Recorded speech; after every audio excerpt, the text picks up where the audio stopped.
Assalamualaikum warahmatullahi wabarakatuh.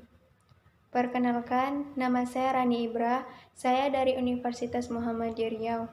Baiklah, kali ini saya akan mempresentasikan hasil PPT saya yang berjudul Melaksanakan Evaluasi Kebutuhan pada Gangguan Kebutuhan Akibat Gangguan Sistem Kardiovaskuler dengan dosen pengampu Ibu NS Isnaniar, SKEP MKEP. Melaksanakan evaluasi kebutuhan pada gangguan kebutuhan akibat gangguan sistem kardiovaskuler. Penyakit kardiovaskuler adalah suatu kondisi di mana terdapat adanya gangguan pada jantung dan pembuluh darah. Gangguan fungsi yang dialami oleh jantung dan pembuluh darah ini merupakan penyebab utamanya seseorang mengalami penyakit jantung dan stroke. Walaupun sebenarnya penyakit kardiovaskuler bukan hanya menyebabkan sakit jantung dan stroke saja, lantaran masih banyak jenis-jenis penyakit lainnya yang bisa disebabkan oleh masalah kardiovaskuler. Dan adapun jenis-jenis penyakit kardiovaskuler yang perlu diwaspadai, yaitu yang pertama penyakit jantung kroner. Gangguan yang terjadi pada jantung dan pembuluh darah dapat menyebabkan penyakit jantung kroner. Jenis penyakit kardiovaskuler ini merupakan pembunuh nomor 1 yang menyebabkan kematian di dunia. Yang kedua yaitu arrhythmia. Jantung berdetak secara tidak teratur, kadang terlalu lambat dan kadang terlalu kencang.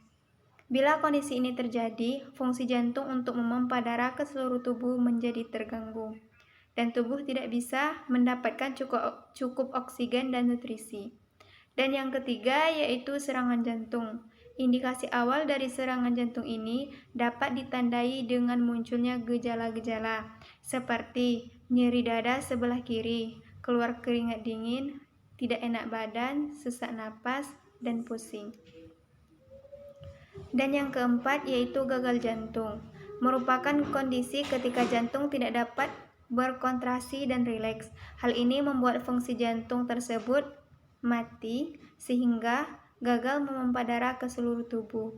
Yang kelima yaitu DVT, gumpalan darah pada pembuluh darah pena atau gumpalan darah pada kasus yang kritis. Gumpalan darah tersebut bisa mengalir lewat aliran darah dan masuk ke paru-paru. Bila gumpalan darah tersebut sudah sampai ke paru-paru, akan terjadi emboli paru. Yang keenam yaitu stroke. Stroke ini bisa terjadi ketika pembuluh darah yang masuk darah ke otak dan mengalami penyumbatan. Dan yang ketujuh yaitu kardiomyopati, adalah suatu penyakit otot jantung yang diakibatkan oleh kelainan pada jantung. Kondisi ini menyulitkan jantung untuk memompah darah ke tubuh dan bisa berpotensi mengalami gagal jantung. Dan yang kedelapan yaitu penyakit jantung bawaan, di mana terjadi kelainan pada struktur jantung walaupun masih dalam saat kandungan. Namun, ada pula yang menunjukkan tanda-tanda tersebut setelah lahir atau tumbuh menjadi seorang anak-anak. Pentingnya pengetahuan tentang penyakit kardiovaskuler. Memahami apa itu penyakit kardiovaskuler dan bahayanya untuk kesehatan jantung dan pembuluh darah yang dapat menyebabkan beberapa jenis penyakit yang sudah dijabarkan di poin sebelumnya.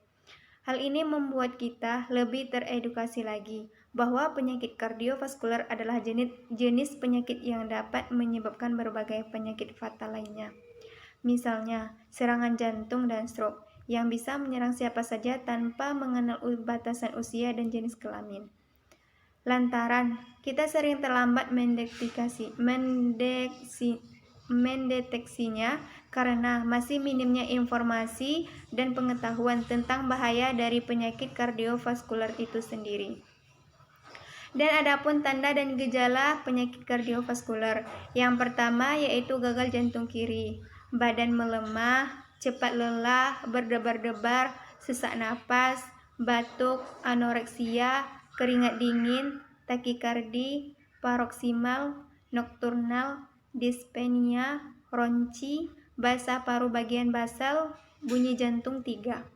Dan yang kedua yaitu gagal jantung kanan, edema tumit yang tungkai bawah, hati membesar, nyeri ditekan, pembesaran pena jungularis, gangguan gastrointestinal, berat badan bertambah, penambahan cairan badan, edema kaki, perut membuncit, dan pada gagal jantung kongestif adalah gejala kedua-duanya.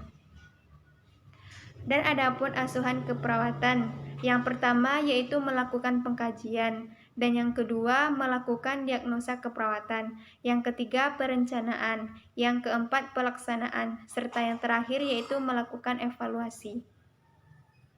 Yang pertama yaitu melakukan wawancara kepada klien jika klien tersebut sadar, jika tidak maka melakukan wawancara kepada keluarganya.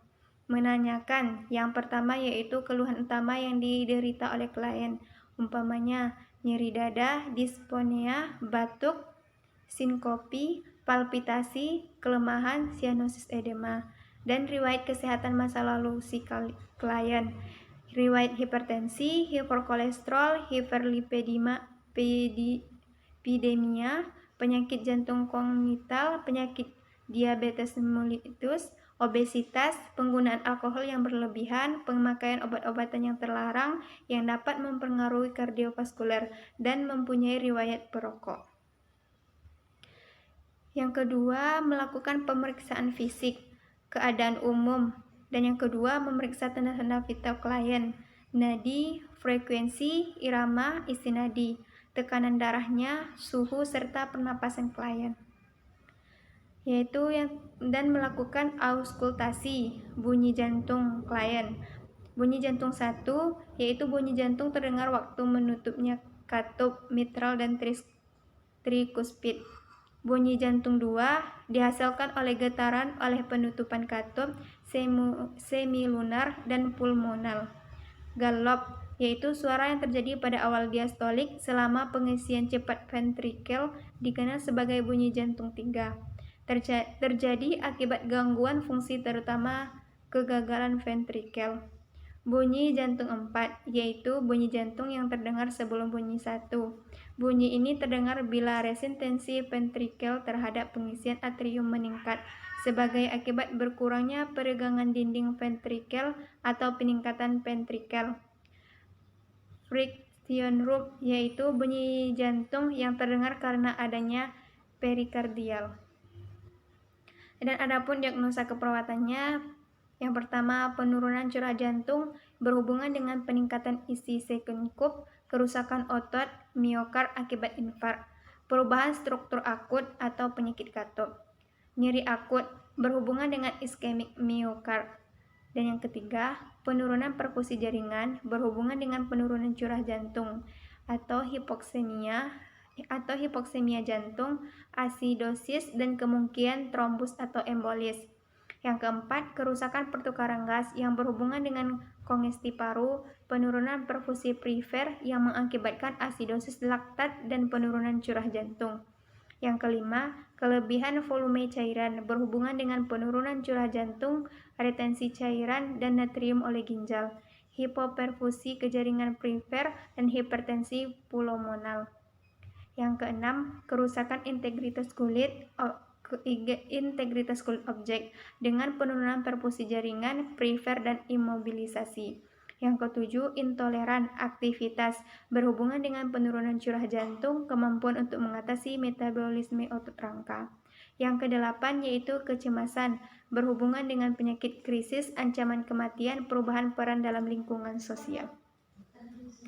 Melakukan perencanaan, yaitu rencana yang disesuaikan dengan berbagai pustaka berupa observasi secara komprehensif termasuk lokasi, durasi, frekuensi, kualitas, dan faktor presipitasi. Observasi reaksi terhadap nyeri, posisikan klien semivolar, kontrol lingkungan yang memperberat rasa, seumpamanya suhu ruangan, pengcahayaan, dan berikan kompres hangat. Fasilitas istirahat dan tidur, evaluasi keaktifan kontrol nyeri, pantau tanda-tanda vital, kolaborasikan dengan tenaga medis untuk memberikan analgesik untuk mengurangi rasa nyeri, kolaborasi dengan tenaga medis untuk memberikan oksigen, obat vasodilator atau nitroglycerin, dan pemberian antikoagulan. dan melakukan evaluasi, yaitu penilaian merupakan tindakan pertandingan yang sistematis dan terencana yang memiliki tujuan kesehatan pasien. Dilakukan dengan cara bersinambung dengan melibatkan klien, keluarga, dan tenaga kesehatan lainnya. Tujuannya yaitu evaluasi untuk mengetahui kemampuan klien dalam mencapai tujuan yang telah direncanakan dengan kriteria hasil pada tahap perencanaan. Terima kasih, demikianlah hasil PPT kami. Di mana terdapat kesalahan dan kejanggalan, kami banyak minta maaf.